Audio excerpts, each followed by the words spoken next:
16వ అధ్యాయము 19వ వచనంలో 3వ లైన్ చదువుకుందాం. రోమాపత్రిక 16వ అధ్యాయము. ఈ దగ్గర దైవ గ్రంథంలో ఉన్న వారందరూ కూడా బైబిల్ తీసి చూడండి. 16వ అధ్యాయము 19వ వచనంలో 3వ వచనాన్ని చదువుకుందాం. మీరు అనే దగ్గర స్టార్ట్ చేయాలి. మీరు మేలు విషయమై జ్ఞానులను, కీడు విషయమై నిష్కపటులునై ఉండవలెనని కోరుచున్నాను. సమాధానకర్తయగు దేవుడు సాతానును మీ కాళ్ళ క్రింద శీఘ్రముగా చితకతొక్కించును. మీరు మేలు విషయమై జ్ఞానులను, కీడు విషయమై నిష్కపటులునై ఉండవలెనని కోరుచున్నాను. మీరు మేలు విషయంలో జ్ఞానులుగాను, కీడు విషయంలో నిష్కపటులుగాను ఉండాలని కోరుకుంటున్నాను.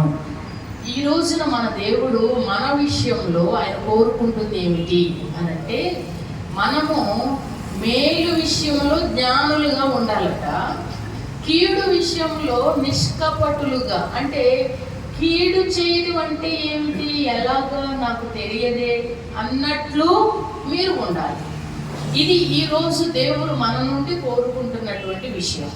ఇప్పుడు నేను మీతో మేలు చేస్తే ఏం జరుగుతుంది, కీడు చేస్తే ఏం జరుగుతుంది?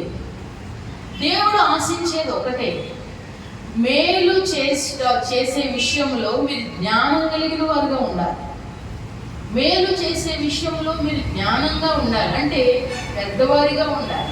మేలు చేసే విషయంలో మీరు గొప్పవారిగా ఉండాలి. కీడు అనగానే అది ఎలా చేయాలి, అది మాకు తెలియదే అన్నట్లుగా మీరు ఆ విషయంలో మీరు నిష్కపటులుగా ఉండాలని దేవుడు మన నుండి కోరుకుంటున్నాడు. సాతాను చేసే పని ఏమిటంటే, మనము కీడు చేయాలని వాడు కోరుకుంటాడు. ఎవరైనా మనం కీడు చేసినప్పుడు స్వతహాగా మన నుండి వచ్చేటువంటి ఆలోచన ఏముంటుందంటే, మనము కూడా కీడు చేయాలి, కీడుకు ప్రతికీడు చేయాలని మనం అనుకుంటాం. ఎవరైనా సరే కీడుకు ప్రతికీడు చేస్తారు. ఒకవేళ ఎత్తువరకు కీడు చేసినా చేయకపోయినా తాము స్వతహాగా తాము కీడు చేయాలని ఆలోచనలో కొంతమంది ఉంటారు. కానీ సాతాను యొక్క ఉద్దేశం ఏంటి తెలుసా? సాతాను యొక్క ఉద్దేశం ఏంటంటే, మనము కీడు చేస్తే కీడు చేసిన వారు ఏమవుతాము, మేలు చేసిన వారు ఏమవుతారు? చూడండి, ఆ వాక్య భాగాన్ని నేను మీకు చూపిస్తాను. యోహాను సువార్త 5వ అధ్యాయము 29వ వచనం చదవండమ్మా. యోహాను సువార్త 5వ అధ్యాయము 29వ వచనం.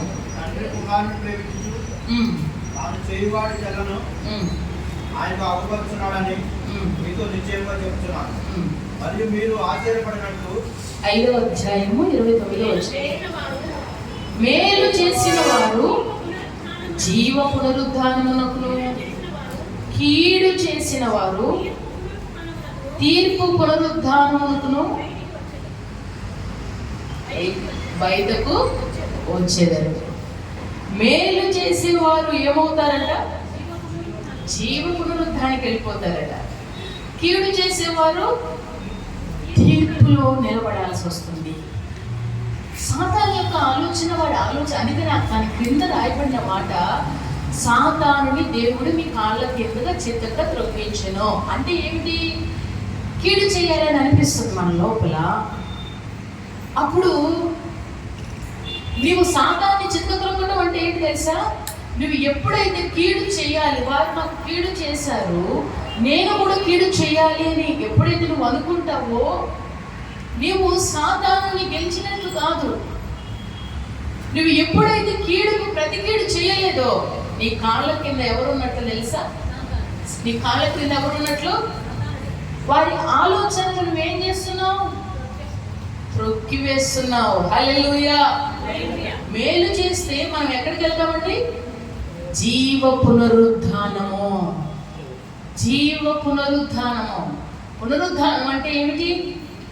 పునరుద్ధానం అంటే ఏమిటి? తిరిగి లేపబడుట, తిరిగి మరలా లేపబడుట. మన దేవుడు తిరిగి లేపబడ్డాడు. మన దేవుడు చనిపోయి 3 రోజులు సమాధిలో ఉండి ఆయన 3వ దినమున తిరిగి లేపబడ్డాడు. ఇప్పుడు మనం జీవించే ఈ జీవితం కూడా ఇది స్థిరమైన జీవితం కాదు. అందుకే భక్తుడు అంటాడు, ఇదంట ఛాయట. ఇది ఒక ఛాయయే, అంటే ఒక నీడయే, కానీ స్థిరమైన జీవితం మనకు అక్కడ ఉన్నది. ఈ ఛాయ కలిగిన ఈ జీవితంలో నుండి మనం ఒక దినమున తిరిగి లేపబడుతాం. మనం చనిపోతాం, కానీ ఒక రోజున తిరిగి లేపబడతాం. చూడండి, మనం అలారం పెట్టుకుంటాం సెల్ ఫోన్స్లో. అలారం పెట్టుకున్నప్పుడు సెల్ ఫోన్ ఆన్లో ఉంటుంది, స్విచ్ ఆఫ్ కాలేదు, ఆన్లోనే ఉంటుంది. సెల్ ఫోన్ ఆన్లో ఉంటుంది, రింగ్ అవుట్, మనకు అలారం మోగుతూ ఉంటుంది. ఒకసారి ఆఫ్ చేస్తాం, రెండోసారి కూడా అలారం కడతాం, మూడోసారి కూడా అలా కడతాం, నాలుగోసారి మళ్ళీ నమ్మకంగా అలారం మోగిపోతుంది. మొత్తానికి బలవంతంగా లేచి దాన్ని స్విచ్ ఆఫ్ చేస్తాం. స్విచ్ ఆఫ్ చేసిన అలారం వస్తుందా రాదా? స్విచ్ ఆఫ్ చేసిన అలారం వస్తుంది.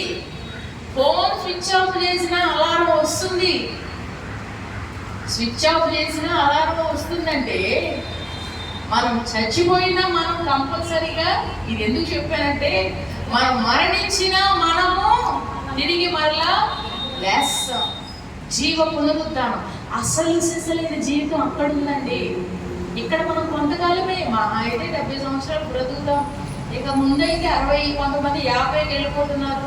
ఇక ఇంకా గొప్పగా దేవుడు ఆరోగ్యం ఇచ్చి ఆయుష్ ఇస్తే 90 సంవత్సరాలు బ్రతికితే సంతోషమే. ఎంతకాలం బ్రతికినా ఒక దినాన ఈ దేహాన్ని విడిచిపెట్టేయాలి, మనమైతే వెళ్ళిపోవాలి. మరి వెళ్ళే ప్రదేశం జాగ్రత్తగా చూసుకోవాలి కదా. మనం ఎక్కడికైతే వెళ్ళి స్థిరంగా ఉండాలో, ఎక్కడికైతే వెళ్ళి యుగాలు నివసించాలో ఆ ప్లేస్ మనం కరెక్ట్గా సెలెక్ట్ చేసుకోవాలి కదా. అక్కడికి వెళ్ళాలి అని అంటే, జీవ పునరుద్ధానంలో మనం ఉండాలంటే భూమి మీద మనం మేలు చేయాలి. హల్లెలూయా చెప్పాలి, హల్లెలూయా. మేలు చేయువాడు దేవుని సంబంధి. మేలు చేయువాడు ఎవరి సంబంధి? దేవుని సంబంధి. అంటే కీడు చేయుట అందరికీ వచ్చండి, మేలు చేయుట అందరి వల్ల కాదు, తెలుసా? మేలు చేయుట అందరి వల్ల కాదు. అందుకే దేవుడు అంటాడు, ఒక మాట అంటాడు చూడండి, లూకా సువార్త 6వ అధ్యాయము 27వ వచనం చదువుదాం. 27వ వచనం చెప్పున్నది ఏమనగా, మీ శత్రువులను ప్రేమించండి,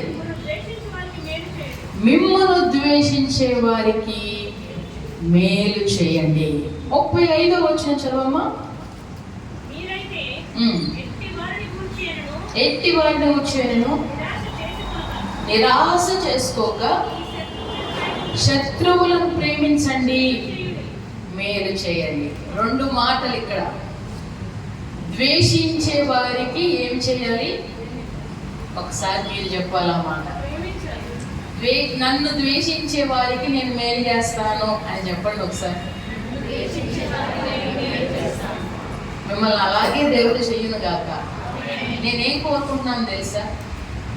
ద్వేషించే వారికి మేలు చేస్తే ఏమొస్తుందక్క అని అంటే, మీకు ఇక్కడ ఏమి రాకపోవచ్చు, మిమ్మల్ని తక్కువ అనుకోవచ్చు, ఏదైనా అనుకొని మీరు పరలోకంలో ఉండాలని నేను కోరుకుంటున్నాను. మీరు నిత్య జీవానికి వారసులు అవ్వాలని కోరుకుంటున్నాను. అందుకని మిమ్మల్ని ద్వేషించే వారికి ప్రభు అంతకుముందు ఏం చెప్పాడంటే, ధర్మశాస్త్రంలో ఎవరైనా మిమ్మల్ని ఒక దెబ్బ కొడితే మరొక దెబ్బకు దెబ్బ అన్నాడు దేవుడు. కంటికి కన్ను, పంటికి పన్ను అన్నాడు. ఒకటి కొడితే మరొక వైపు కొట్టాల్సిందే అన్నాడు దేవుడు. అయితే ఇప్పుడు నేనేం చెప్తున్నానంటే, అంత శిష్యులతో చెప్తున్నాడు. ఇప్పుడు చెప్పేది ఏంటి తెలుసా? చెంపదెబ్బ కాదు, ద్వేషించిన వారికి నీవు కూడా ద్వేషించడం కాదు, నిన్ను అవమానించిన వారికి నీవు కూడా అవమానించడం కాదు, ద్వేషించే వారికి మేలు రూపంలో గౌరవించు. హల్లెలూయా, హల్లెలూయా. వారు మనల్ని అనుకుంటారు, చెయ్యక ఏం చేస్తారు, చెయ్యక ఏం చేస్తారు, మనల్ని చేతగాని వారు అనుకోవాలి. వాళ్ళు ఏదన్నా అనుకోని మనకు అనవసరం. నీ హృదయపు ఆలోచన ఏంటి తెలుసా? నేను జీవ పునరుద్ధానికి సంబంధించిన వ్యక్తిని, నేను దేవుని సంబంధిని. మీరందరూ, మనమందరం ఎవరి సంబంధులు చెప్పండి? దేవుని సంబంధులం. సాతానుని దేవుడు మీ పాదముల కింద చితక త్రొక్కించును గాక. ఎలాగా? కీడు చేసిన వారికి మేలు చేసినప్పుడు సాతానుడు మీ పాదముల క్రింద చితక త్రొక్కించబడతాడు. సాతానుడు మీ పాదముల కింద చితక త్రొక్కించబడతాడు. మీ శత్రువులను ప్రేమించండి, శత్రువులకు మేలు చేయండి. శత్రువులకు ఏం చేయాలి? నాకు ఒక సహోదరుడు తెలుసు, చాలా మంచి భక్తి కలిగినటువంటి బిడ్డ. అయితే ఆయన విషయంలో కొంతమంది ఎవరైనా సరే ఒకరు ఘనముగా ఉన్నారు అంటే, మంచిగా ఉన్నారు అంటే, ప్రార్థన చేస్తున్నారంటే, దేవుల్లో మంచిగా ఉన్నారంటే, కాయలు కాసిన చెట్టుకే ఏముంటాయి? రాళ్ళ దెబ్బలు ఉంటాయి. కొంతమందికి ఇష్టపడని వారు ఉంటారు కదా, ఏదో ఒక మాట ఏదో ఒకటి చేసేవారు, చేయందే వారికి నిద్ర పట్టదు. అటువంటి వారు ఏం చేశారంటే, చేయకూడని దాన్ని చేసినట్లుగా ఒక పుకారుని పుట్టించి ఆ యొక్క వ్యక్తి జీవితం గురించి ఆ ఊరి వారందరికీ అల్లరి చేశారు.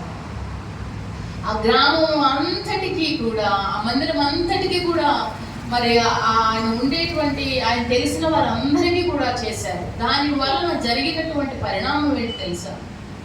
ఎవ్వరు కూడా ఆయనతో మాట్లాడటం మానేశారు. అందరూ మాట్లాడటం మానేశారు. ఆయనకి ఏం అర్థం కావట్లేదు. వందనాలు చెప్పినా, ప్రైజ్ లార్డ్ చెప్పినా చెప్పట్లేదు. ఎవరు కూడా సరిగ్గా రెస్పాండ్ అవ్వట్లేదు. దూరంగా ఉంటున్నారు. చాలా ఏంటో అందరూ ఉభావంగా ఉంటున్నారు. ఆయనకి ఏమీ అర్థం కాలేదు. ఏం జరుగుతుంది ఏంటో అర్థం కాలేదు. అందరూ కూడా వారు చెప్పిన మాటలు నమ్మారు. తర్వాత కొంతకాలానికి తెలిసిన విషయం ఏంటి అంటే, ఇలా జరిగింది అని కొంతకాలానికి తెలిసింది. ఒకరోజు ఎవరైతే ఈ విషయంలో ఇలా చేశారో వారి ఇంటిలో వివాహ కార్యక్రమం వచ్చింది. వారి పెద్ద కుమారుని యొక్క వివాహ కార్యక్రమం వచ్చినప్పుడు ఆ వివాహ కార్యక్రమానికి సంబంధించిన పనులు చూసుకోవడానికి కానీ, లేదా వాటికి సంబంధించిన బట్టలు షాపింగ్ కానీ, లేకపోతే అన్నీ చేయడానికి ఎవరైతే ఇప్పటి వరకు అవమానించబడి, ఎవరైతే నింద మోపబడి, ఎవరైతే దూషించబడి, ద్వేషించబడి ఉన్నారో ఆ వ్యక్తి ఏం చేశారు తెలుసా? వారి ఇంటికి వెళ్ళి, వారి ఇంటి దగ్గర ఉండి, వారి ఇంటిలో ఉండి, పైకి మంచిగా ఉంటారు కదా, లోపల ఎలా ఉన్నాయి, ఆ తన ప్రేమ అంతా కూడా వారి వివాహ కార్యక్రమంలో, వారి యొక్క వస్త్రాలు కొనుగోలు చేయడంలో కానీ, లేకపోతే వారి వివాహ పనులన్నిటిలో కానీ, దగ్గర నుండి వివాహం అయ్యే వరకు అన్ని పనులన్నింటినీ జాగ్రత్తగా చూసుకుంటూ, మంచిగా చూసుకుంటూ వారికి ఆ విషయంలో పరిచర్య చేసి తన ఇంటికి వచ్చేసాను. అర్థమవుతుందండి? ఎవరైనా చేస్తారా అట్లా? చేస్తారా? చెయ్యం. అవకాశం ఎప్పుడు దొరుకుతుందా అని చూస్తాం. ఇక్కడ ఈ వ్యక్తి ఎవరి సంబంధి అండి? దేవుని సంబంధి. చేసిన తరువాత వారి కన్నులు తెరవబడి వారి భార్యాభర్తలు ఇద్దరు వచ్చి చేతులు పట్టుకుని క్షమాపణ అడిగారు, మమ్మల్ని క్షమించండి. ఇక వారి నోట మాట రావటం లేదు. ఈరోజు నేను చెప్తున్న మాట ఏమో తెలుసా? దేవుడు ఏమన్నాడు తెలుసా? కీడు చేత జయించక మేలు చేత కీడును జయించండి. కీడు చేత కీడు కాదు. మీరు దేవుని సంబంధులు. అందుకు నేను చెప్తున్నా, లేదమ్మా నేను సాతాను సంబంధిగా ఉంటాను, నేను దెబ్బకు దెబ్బనేది లేదు, ఏది చేస్తే అదే చేస్తాను అని అనుకుంటే నీ ఇష్టం. నీవు జీవ పునరుద్ధానికి వెళ్ళాలని నా ఆశ. మనము తీర్పులో నిలబడద్దు. తీర్పు దినమున ఆయన ఎలా ఉంటాడు? కొదమ సింహమై ఉగ్ర రూపములు దేవుడు మనల్ని తీర్పు తీర్చినప్పుడు ఆయన ముందు ఎవరును నిలబడలేరు. మనమందరం కూడా జీవము పునరుద్ధానికి వెళ్ళాలి. మనం మేలు చేసే వారంగానే ఉండాలి. కీడు చేయుట మనకు తెలియకుండును గాక. ఏ విధంగానైనా సరే అవమానించిన వారిని, మనం ద్వేషించిన వారిని ఇంటికి పిలిచి భోజనం పెట్టుదుము గాక. పెట్టాలి. ఇంటికి పిలిచి మర్యాద పూర్వక భోజనం పెట్టాలి. దైవజనులు రాజశేఖరయ్య గారు మీకు తెలుసు, మీ అందరికీ సేవకుడు సేవ పరిచర్య చేస్తూ ఉన్నారు. బలమైన సేవ చేస్తున్న ఆ దినాలలో ఆయనకు సేవా పరిచర్యలో సహకరించే బిడ్డలు ఉంటారు కదా. సేవ పరిచర్యలో సేవ ముందుకు వెళ్ళడానికి ఆయన మ్యాగజైన్ నడిపించారు. అప్పుడు ఇంకా వేరే కార్యక్రమాలు కూడా చేస్తూ ఉండేవారు. అప్పుడు ఆయన విషయంలో కొంతమంది ఏం చేశారంటే, ఆయనకు ఎవరు కూడా పరిచర్యకు సహకరించకుండా ఉండేటట్లుగా, ఆయనకి ఏ విధంగానూ ఆర్థికంగా ఆయనకు సపోర్ట్ చేయకుండా ఉండడానికి ఆయన మీద ఆయనకు రావాల్సినటువంటివి, ఆయనకి ఇచ్చేటువంటి వారు ఎవరైతే ఉన్నారో వారందరికీ కూడా చెడుగా మరి లెటర్ రాసి పంపించేశారు. ఆయన గురించి వేరుగా మాట్లాడి వేరుగా చెప్పి రాజులు పంపించేశారు ఆ ప్రాంతంలో ఉన్నటువంటి వారు. దాని వలన మరి పరిచర్యకు చాలా అంటే చాలా నష్టం కలిగింది. విశ్వాసంతో వారు ఆ పని చేస్తూ ఉన్నారు. విశ్వాసంతో దేవుని మీద ఆధారపడి దేవుని బిడ్డలు ఇచ్చేటువంటి దానితో వారు వాటన్నిటిని నడిపిస్తూ ఉన్నారు కనుక వాళ్ళు ఆపేసినప్పుడు పాస్టర్ గారికి తర్వాత తెలిసింది ఏమనంటే, ఫలానా కొంతమంది కలిసి ఇలా చేశారు అని. అప్పుడు ఆయన ఏం చేశారు తెలుసా? ఆయన చెప్పిన సాక్ష్యం, ఒక రోజట వారి ఇంటికి అందరికీ పర్సనల్గా ఫోన్లు చేసి, బ్రదర్ మీరు మా ఇంటికి రండి ఒకసారి భోజనానికి అని చెప్పి పిలిచారు. ఒకరిని పిలిచినట్లు ఇంకొకరికి తెలియదు. అందరినీ పిలిచారు, అందరూ వచ్చారు. ఒకరినొకరు చూసుకుని ఆశ్చర్యపోయారు వారు. వచ్చిన తర్వాత ఒక పాట పాడి ప్రార్థన చేసి చిన్న మాట చెప్పి అందరికీ మంచి ఆహారం, చక్కగా వేడిగా చికెన్ మటన్ కర్రీస్తో అందరికీ మంచిగా భోజనం పెట్టాక అంతా అయిపోయిన తర్వాత అందరికీ ఆఫరింగ్ ఇచ్చి, మాస్టర్ గారి ఆఫరింగ్ ఇచ్చి రిటర్న్ వారికి, మీరు ఎందుకు ఇలా చేశారు? నేను మీ ఎడల ఎప్పుడు కూడా ఏ ద్రోహం చేయలేదు కదా అని అన్నారట. వారు ఏం మాట్లాడాలో అర్థం కాక అక్కడి మోకాళ్ళలోని క్షమించండి అయ్యగారని ఏడుస్తూ తాము చేసిన తప్పు, నేను దేవుని పరిచయం చేస్తున్నాను, దేవుని పని చేస్తున్నాను కదా, మీరు ఇలా చేయటం వల్ల దేవుని పని ఆగిపోతుంది కదా అని వారి కన్నులు తెరవబడి ఎవరైతే ఆయనకు ఆటంకంగా ఉన్నారో ఈరోజు వారే ఆయనకు సపోర్ట్గా ఉన్నారు. హల్లెలూయా, హల్లెలూయా. ఆ మనసు అందరికీ రాదండి. ఎందుకు తెలుసా? దేవుని సంబంధి కీడుతో జయించట్లేదు, కీడుని మేలుచే జయిస్తున్నాడు. అందుకే ప్రభు అన్నాడు, నీ శత్రువు ఆకలి కొని ఉంటే అతన్ని పిలిచి భోజనము పెట్టు. నీ శత్రువు ఆకలి కొని ఉంటే అతన్ని పిలిచి చెప్పండి అమ్మా భోజనం పెట్టండి. అప్పుడు అతని తల మీద నీవు నిప్పులు కుప్పలుగా పోయిదు. అంటే నిప్పులు బాగా పడతాయని శత్రువుని పిలుద్దామా? అది కాదు, శత్రువే, మనకు శత్రువే. చేసిన కీడు అంత ఇంత కాదు. నిజంగా కొన్నిసార్లు కొంతమంది అంటారు, నేను గనక బాప్తిసం పొంది ఉండకపోతే, నేను గనక పాస్టర్ గారిని అయి ఉండకపోతే, నేను గనక చర్చికి వెళ్ళి ఉండకపోతే ఈ క్షణంలో నీ మెడ మీద తలకాయ, దేవుని నమ్ముకున్నాను కనుక బతికిపోతున్నావు నువ్వు అనకూడదు కనుక అంటలేదు. కానీ లేకపోతే నా గతాన్ని ఒక్కసారి కనుక నేను జ్ఞాపకం చేసుకున్నానంటే ఇంకెక్కడ ఉండవు. అడ్రస్ ఏది అంటే నో అడ్రస్. చాలాసార్లు మన పాత రోత జీవితాన్ని బయటకు తీసుకురావటం, కీడు చేత జయించొద్దు, మేలు చేత జయిద్దాం. మేలు చేసేవారు ఎవరు సంబంధులు? మేలు చేసే విషయంలో మనం గలతీ పత్రిక 6వ అధ్యాయం 9వ వచనం చదవండి ఎలా ఉండాలో. మేలు చేసే విషయంలో గలతీ పత్రిక 6వ అధ్యాయం 9వ వచనం.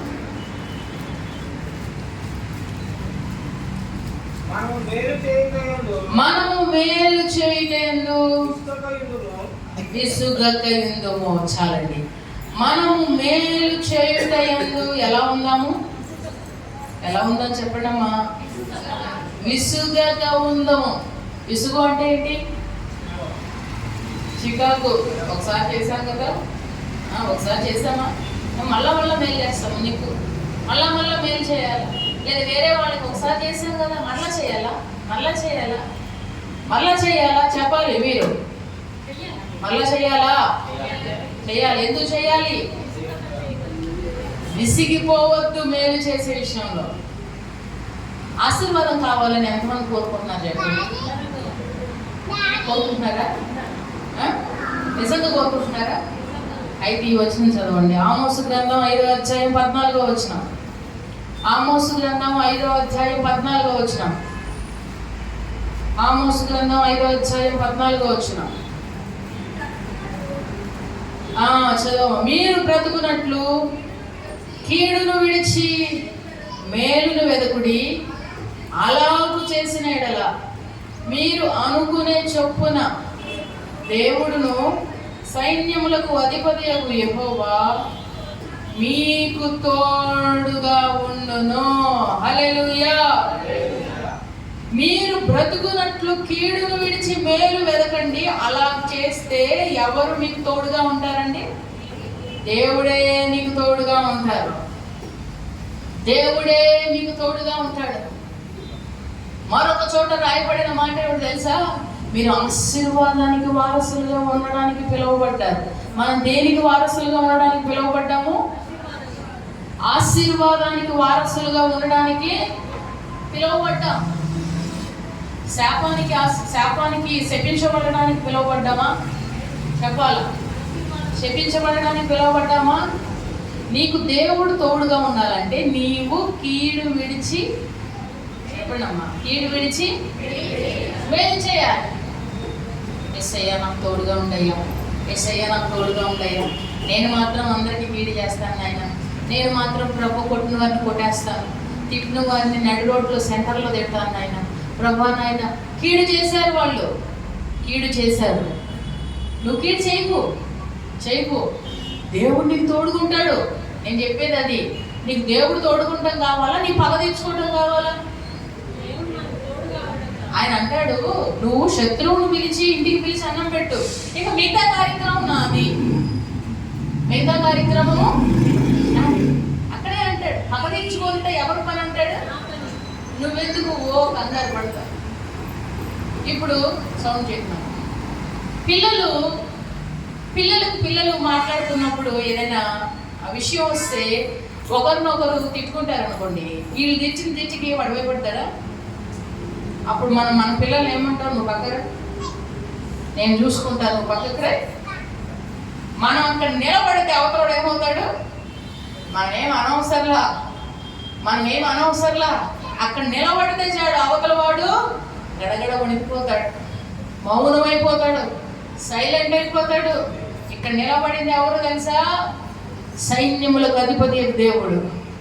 ఆయన అంటాడు, నువ్వు సైలెంట్గా ఉండమ్మా, నేను చూసుకుంటా కదా, నేను చూసే దేవుణ్ణి కదా, నేను చూస్తున్నాను కదా, నువ్వు ప్రక్కకుండు. నువ్వు మాట్లాడాలి అనుకుంటా అవతల వారు భయపడరు. కీడుకు ప్రతి కీడు చేయొద్దు. మీరు దేవుని సంబంధులు. మీకు నేను తోడుగా ఉండాలంటే కీడును విడిచి మేలు చేయండి. మీకు నేను తోడుగా ఉండాలంటే, మీరు జీవ పునరుద్ధానికి రావాలి అని అంటే కీడుకు బదులు చెప్పాలి అందరూ నోటితో, కీడుకు బదులు. చాలా మంది ఇలా చెప్తా ఉంటారు, ఇవన్నీ ఎక్కడ సాధ్యమవుతాయి.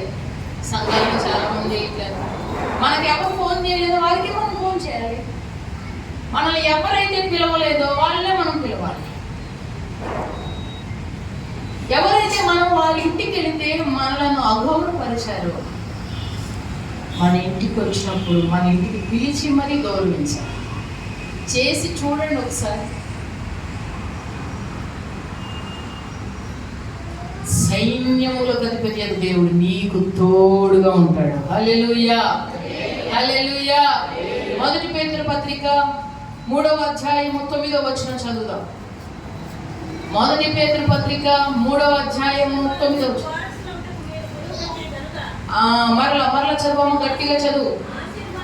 ఆశీర్వాదమునకు వారసులు అవ్వడానికే మీరు పిలువబడ్డారు గనుక కీడుకు ప్రతి కీడైనను దూషణకు ప్రతి దూషణ అయినను చేయక దీవించండి. ఇప్పుడు మనం ఈ పని చేద్దాం. మీకు ఎవరి మీద కోపం ఉందో ఒక్కసారి కళ్ళు మూసుకొని వాళ్ళని ఒక్కసారి దీవించండి. మీకు ఎవరి మీద కోపం ఉంది? కోపం ఉందా? ఎవరి మీద కోపం లేదా? ఎవరి మీద కోపం లేదా? నిజం చెప్పండి, అబద్ధం చెప్పదు. దేవుని మందిరంలో ఎవరి మీదైనా, ఇప్పుడు నీకు ఆర్థికంగా నష్టం చేయొచ్చు, భౌతికంగా నష్టం చేయొచ్చు, నీ కుటుంబానికి నష్టం చేయొచ్చు, నీ పిల్లలకు నష్టం చేయొచ్చు. నీ విషయంలో నీకు శత్రువుగా ఎవరినైతే అనుకుంటున్నావో ఇప్పుడు నీవు వారిని దీవించు. అమ్మ దీవిస్తే దీవిని వెళ్ళిపోతుందా అనుకుంటున్నావా? దీవెన వారికంటే వారికి వెళ్తుందేమో. వారికి దేవుడు ఏమంటాడు? నీవు ఆశీర్వాదానికి వారసులు అవడానికి పిలువబడ్డావు. నువ్వు కీడుకు దూషణకు ప్రతి దూషణ కాదు, దూషణకు బదులు దీవించు. కీడుకు బదులు చెప్పాలి, దీవించుదాం. మీ శత్రువులు వేరు, నా శత్రువులు వేరు. నాకు ఉన్నారు శత్రువు, నాకు ఉన్నారు శత్రువులు అంటే నాకు లేరు. నిజంగానే నన్ను శత్రువుగా అనుకోవచ్చేమో, కానీ నాకు ఎవరు శత్రువులు లేరు. నన్ను శత్రువుగా ఎవరైతే అనుకుంటున్నారో వారి కోసం నేను ప్రతిరోజు ప్రార్థన చేస్తాను. తెలుసా మీకు? వారి కోసం కంపల్సరీగా ప్రార్థన చేస్తాను. ఎందుకు తెలుసా? నేను ఆశీర్వాదానికి వారసురాలుగా ఉండడానికే పిలువబడ్డాను. హల్లెలూయా, హల్లెలూయా. ఆశీర్వాదానికి వారసులుగా ఉండడానికి పిలువబడ్డాను కనుక దూషించిన వారిని దీవిస్తాను. దేవుడిని దీవించిన గాక. God bless you. దీవించిన గాక. మన నోటితో మనం అంటున్నప్పుడు దీవెన మొదట నీకే వస్తుంది. ఏమొస్తుంది నీకు? ఒకరోజు దైవ సేవకులు ఏసన్ గారి దగ్గరికి అంట ఒక వ్యక్తి వచ్చాడు.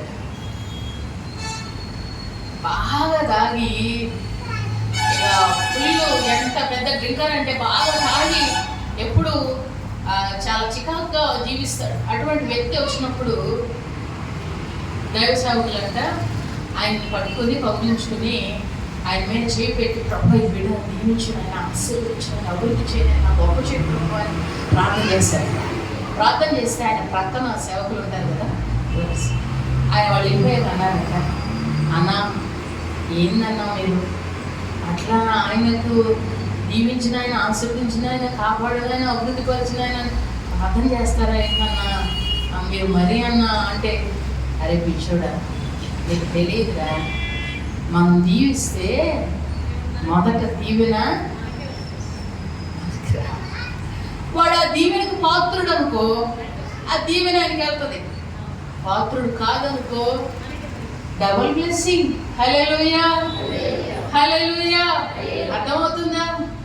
వారు ఆ దీవెనకు పాత్రులైతే నేను దీవించిన దీవెన వచ్చిన వారి ఎడల నెరవేరుతుంది. ఒకవేళ వారి దీవెన వచ్చిన నీ పాత్రలు కాకపోతే ఆ దీవెన మరలా తిరిగి నా యుద్ధకు వస్తుంది. డబల్ దీవెన. మన చేతితో ఏదైనా పెడుతున్నామంటే మొదట పెట్టేవారి కంటే ఎవరు పట్టుతుందండి? మన చేతికి దీవెన నీకే వస్తుంది.